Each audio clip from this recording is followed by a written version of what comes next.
Hola jóvenes, bienvenidos a un nuevo tema y a un nuevo parcial. Para este parcial vamos a empezar viendo las propiedades de la materia. Bienvenidos sean grupos tercero B y tercero F de la Escuela Preparatoria número 2 del Estado. Mi nombre es Juan Carlos Penagos Solís. Bueno, para empezar vamos a entender que vamos a dividir a las propiedades de la materia en dos tipos, generales y específicas. También vamos a entender que unas de ellas van a ser intrínsecas, extrínsecas, otras van a ser físicas, químicas o organolépticas. Pero vamos a ir definiendo cada uno de estos momentos, de estas divisiones en su momento. Las propiedades generales son aquellas que comúnmente van a tener toda la materia, que por lo general no permiten diferenciarla de una sustancia de otra. Por ejemplo, un gato tiene masa y volumen, al igual que un pollo o cualquier otro animal, una flor o cualquier otro elemento. Las propiedades generales son la masa, el peso, el volumen, la inercia, la porosidad, la impenetrabilidad y la divisibilidad. Repito, masa, peso, volumen, inercia, porosidad, impenetrabilidad y divisibilidad. Vamos a ver cada una de ellas. La masa. Recordando lo que vimos en el primer parcial, la masa es la cantidad de materia. Se utiliza una balanza para poder determinar la cantidad de masa que tenga un objeto y se puede medir en kilogramos, en gramos, en libras o en onzas. El peso es el resultado o es el producto precisamente de la masa por la gravedad, es decir, es la cantidad de fuerza de atracción que va a tener la Tierra hacia un objeto. Y la unidad, como lo vimos en el parcial pasado, es el Newton. Toda fuerza se mide en Newton. Volumen es el espacio que ocupa un cuerpo. Normalmente se puede medir en milímetros o en litros, si estamos hablando de litros o sustancias, en metros cúbicos o centímetros cúbicos cuando es un cuerpo normalmente sólido. Para poderlo medir, se puede medir, por ejemplo, el ancho, el largo y la altura, o en el caso de este cubo, arista por arista por arista. Ustedes pueden agarrar una caja y le pueden medir, por ejemplo, una caja de cereal, y le pueden medir el ancho por el largo y por la altura y pueden sacar su volumen. El resultado estará en centímetros cúbicos. Para medir el volumen de un líquido, no se puede medir con una regla, como en el caso de una caja de cereal. Para esto es importante utilizar un vaso de precipitado que pueda tener medidas o un vaso que pueda tener cantidades en milímetros, como los pueden ser algunos elementos de cocina. Esto se puede hacer principalmente en milímetros, en litros o en onzas. Pregunta, ¿cómo harían para poder medir el volumen de un sólido irregular como una piedra? Esta pregunta la vamos a analizar en el siguiente video. Inercia es la tendencia que tienen todos los cuerpos a mantener su estado de reposo o de movimiento mientras que una fuerza actúa sobre ellos. Si recordamos en el parcial pasado, vimos las leyes de Newton y una de ellas era la de la inercia. Para que un cuerpo se mueva requiere una fuerza y para que un cuerpo requiera que se deje de mover también requiere una fuerza. Y esto es una propiedad de las materias. Porosidad es la cantidad de espacios o de huecos que tiene la materia y dependiendo de la porosidad es la capacidad de absorción de líquidos que va a tener. Un elemento poroso va a tener más absorción que un elemento que no lo es. Divisibilidad. La materia es capaz de dividirse en partes más pequeñas, entonces no todos los cuerpos lo presentan. Hay cuerpos que son muy divisibles y unos que no lo son tanto. Impenetrabilidad es la propiedad de la materia que nos indica, propiedad física de la materia, que un cuerpo no puede ocupar el espacio del otro al mismo tiempo. Por ejemplo, cuando estamos poniendo algo sobre un vaso, por ejemplo, tenemos un vaso lleno de agua y le vamos poniendo el popote o un hielo, vemos que rebalsa o que va subiendo precisamente. Un cuerpo no puede ocupar el espacio de otro. Igual pasa cuando estamos clavando, vemos que el polvito va saliendo de un agujero. ¿Por qué? Porque estamos intentando meter un elemento dentro de otro. Ahora vamos con las propiedades específicas. Son aquellas que permiten diferenciar entre una sustancia de otra. Por ejemplo, el gato tiene pelos y los pollitos tienen plumas. a lo que en la anterior eran iguales, ahora son completamente diferentes. Las propiedades específicas son, por ejemplo, el estado físico de las materias, como son sólido, líquido, gaseoso y plasmático.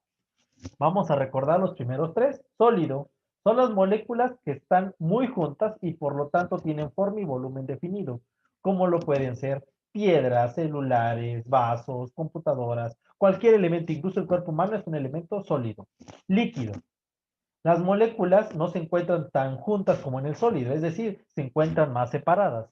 Por ende, su volumen tiene que estar definido y únicamente se define por el recipiente que las va a contener. Por ejemplo, el agua de un vaso tiene la forma del vaso donde se encuentra el agua.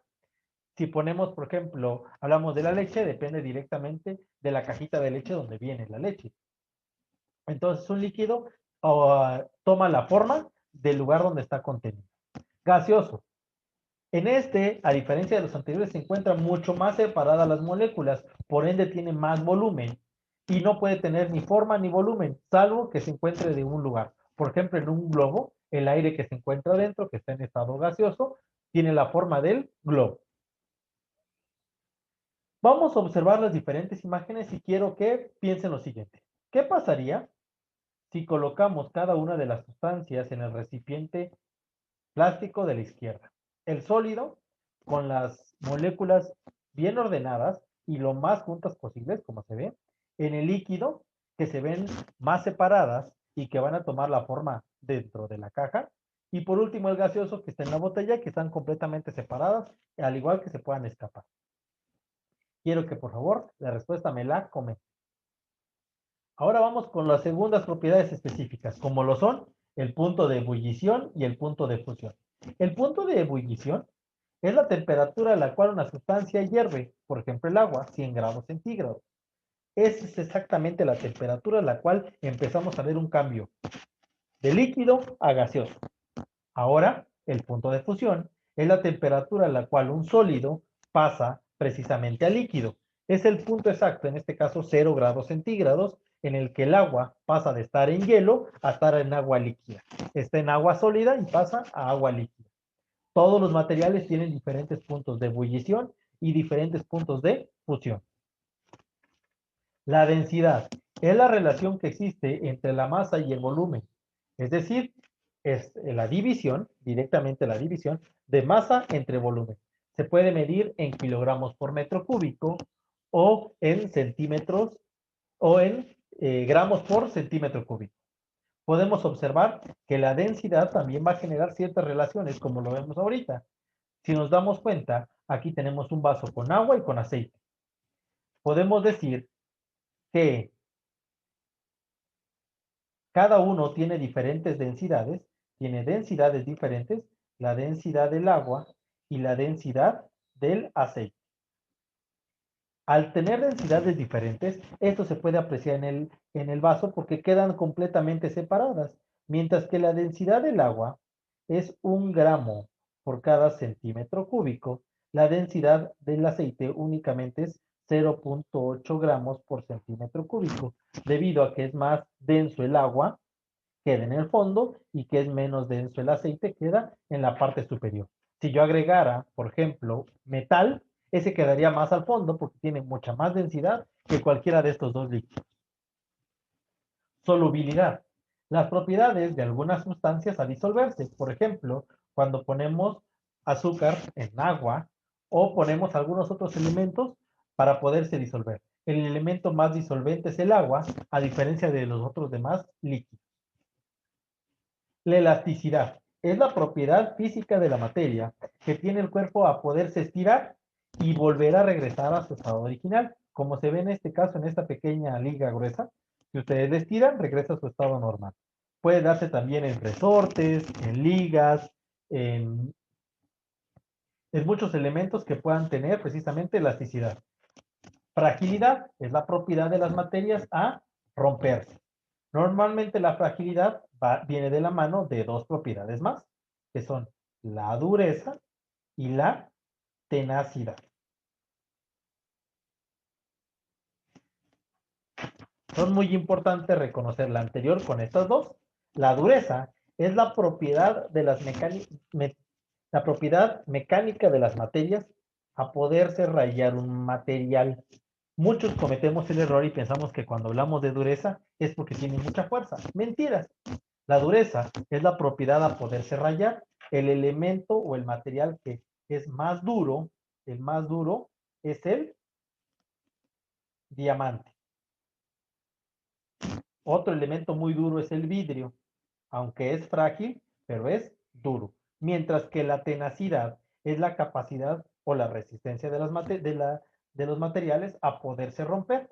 Materiales muy tenaces, que tienen mucha tenacidad, son, por ejemplo, el acero, el hierro. ¿Y cuáles tienen poca tenacidad? Los vidrios, los diamantes. Entonces vamos a ver que no es lo mismo la dureza que la tenacidad. Maleabilidad. Propiedad de algunos materiales para dejarse transformar en láminas. Todos los materiales se pueden convertir en láminas, como pueden ser los metales, el aluminio, el oro o hierro. La ductibilidad. Capacidad de los materiales en volverse hilos, como lo pueden ser los cables eléctricos, hablando del cobre, los cables eléctricos, hablando del aluminio. Entonces, estos materiales tienen la capacidad de convertirse en hilos. Eso sería la ductibilidad. Y cuando hablamos de láminas, maleabilidad. Y por último, vamos a ir viendo las propiedades organolépticas. Las propiedades organolépticas son precisamente las que se pueden observar y dependen de la vista, el tacto, el oído, el gusto y el olfato. Por ejemplo, y por eso se llaman organolépticas, porque dependen de nuestros órganos, dependen de la vista, el tacto, el oído, el gusto y el olfato. Estamos hablando del color, estamos hablando color, estamos hablando del olor, estamos hablando del sabor, estamos hablando de la textura y de la acústica del objeto. Estamos hablando de esas partes: color, sabor, olor, textura y acústica. Propiedades químicas. Son las características o propiedades de la materia que involucran un cambio completamente en el material, como son las reacciones químicas. Pueden ser la inflamabilidad, la reactividad y la toxicidad. En eso estamos hablando que puede ser la corrosión, la oxidación o la pudrición. Aquí estamos viendo dos de ellas. Estamos viendo la combustión, que también se conoce como inflamabilidad. Estamos hablando de la reactividad o también la toxicidad. En este caso estamos viendo la pudrición.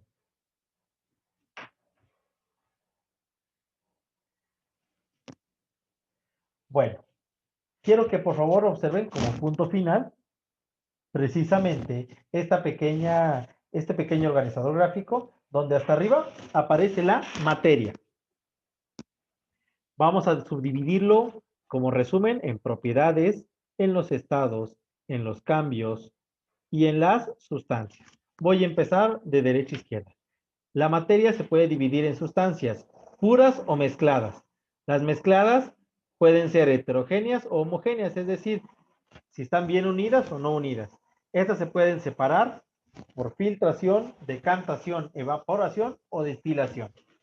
Bueno, también podemos hablar de las materias con las propiedades químicas, como lo vimos: oxidación, combustión, fermentación o pudrición.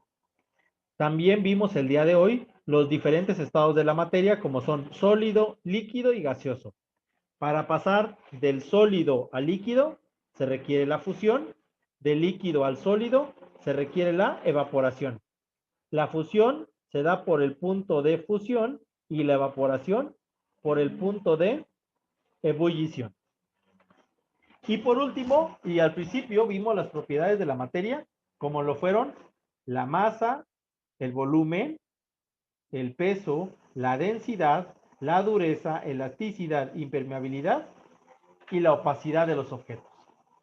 Esperando y este video sea de su agrado, me despido, Juan Carlos Penagos Solís.